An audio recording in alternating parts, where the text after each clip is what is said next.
Hey, Dr. Mason here, and I'd like to welcome you to our study of contemporary world history here at Waldorf University, where we'll study global history from 1945 to the present. This is a really fun class. I teach it both residentially here on campus at Waldorf University in Forest City, Iowa, as well as in the online format quite frequently. And I think this is a great class to get to know the world that we're living in today. A lot of exciting things have happened since 1945 globally, and I think we have a great chance to learn from each other as we work our way through the next 8 weeks in the course.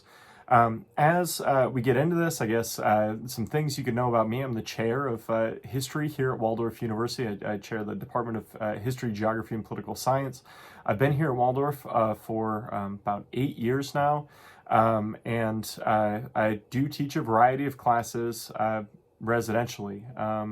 If you want to know a little bit about my education, I went to North Iowa Community College. I got my associate's degree, and then I went to the University of Mary in Bismarck, North Dakota, where I picked up my Bachelor of Science in Social and Behavioral Sciences before completing my first master's degree at Wayland Baptist University in Plainview, Texas. And then picked up a second master's degree here at Waldorf in our online format, which was in human resource organizational leadership. And I did that mainly to familiarize myself with the online format and your student experience here. I did my PhD in rural and environmental history at Iowa State University. And primarily studied the American Midwest during the 1800s and 1900s. But as we get into the course, you'll get to know me a little bit better. I'll get to know you a little bit better. And each week I'll post these videos, which should just give you a rough rundown of what we've got going on. And then encourage you to get into the textbook, get into the syllabus study guide, and really familiarize yourself with the information as you get into the course.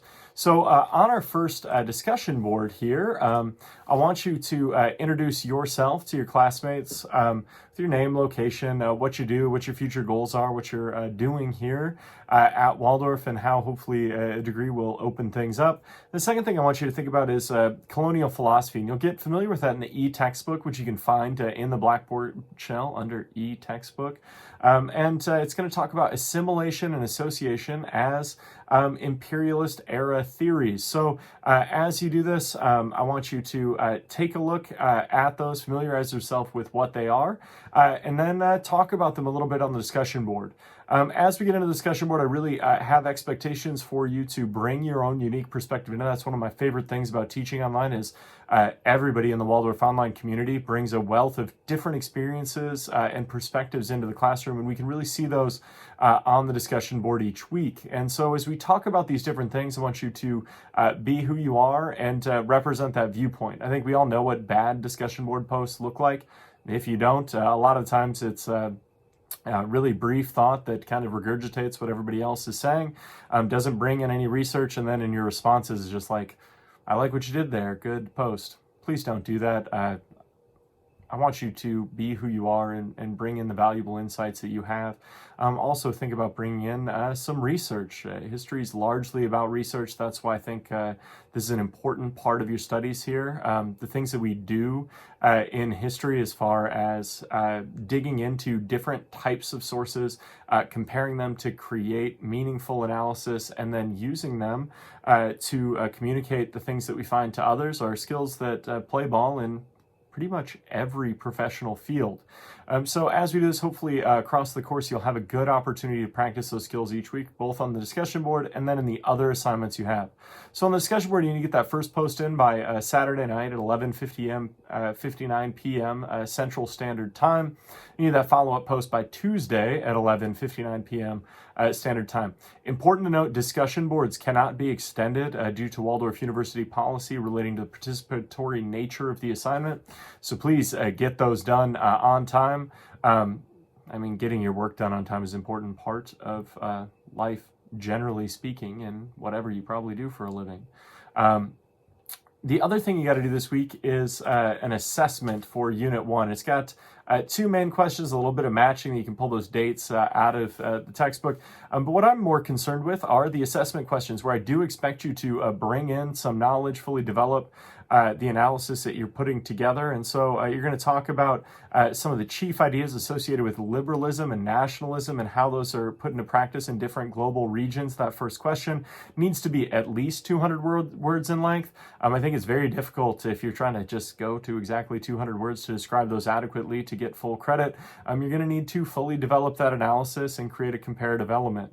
The other thing I want you to do is to work on that second assessment question, which is going to look at arguments that have been advanced to justify Europeans taking over other parts of the world in Asia and Africa, specifically during the 19th century or the 1800s. So as you do this, you're going to be kind of setting the stage for our study of contemporary world history as we move into the 20th century and into the modern era of the contemporary world.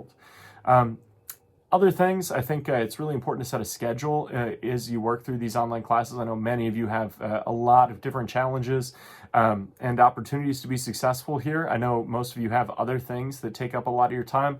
I think the thing that I found while an online student to be most effective was just have a time set aside each week where I was going to hammer that out. Now, does it always work perfectly? Probably not, but I think that intention can go a long way. One of the other things I'll caution you towards is don't cheat. I think that shouldn't have to be said with adults like we have in these courses. But if you do cheat, we'll figure it out, and then we'll have all sorts of problems. I'll use the Waldorf Student Handbook to the maximum extent of the law. With that, I think on a more practical level, you're here to get something out of college. And if you think about it as just getting the degree, what a waste of time and money. You need to think about the growth that the degree embodies. And in this course, those research skills and those analytical skills, those communication skills are things that I think you can really focus on developing over the next 8 weeks and walk away with a meaningful experience that will make you better at whatever it is that you do. Otherwise, communicate. I know you have a lot going on, and I want to be there, but I can't read minds, and it's even more difficult in the digital format. So reach out. My email address is kevin.mason@waldorf.edu. I try to be really good about checking my email consistently throughout the week. And if you got something going on, let me know, and I'll try my best to work with you and figure it out, both in terms of understanding the content and then also just in communicating different challenges you have going on in your day-to-day life. And I try to be as flexible as I can within reason. And be here to put you in every position to be successful. But in order to do that, I need you to communicate with me. Otherwise, just do your best, put your best foot forward, and we'll get things started here. I'm looking forward to working with you over the next 8 weeks. Have a great start to the class.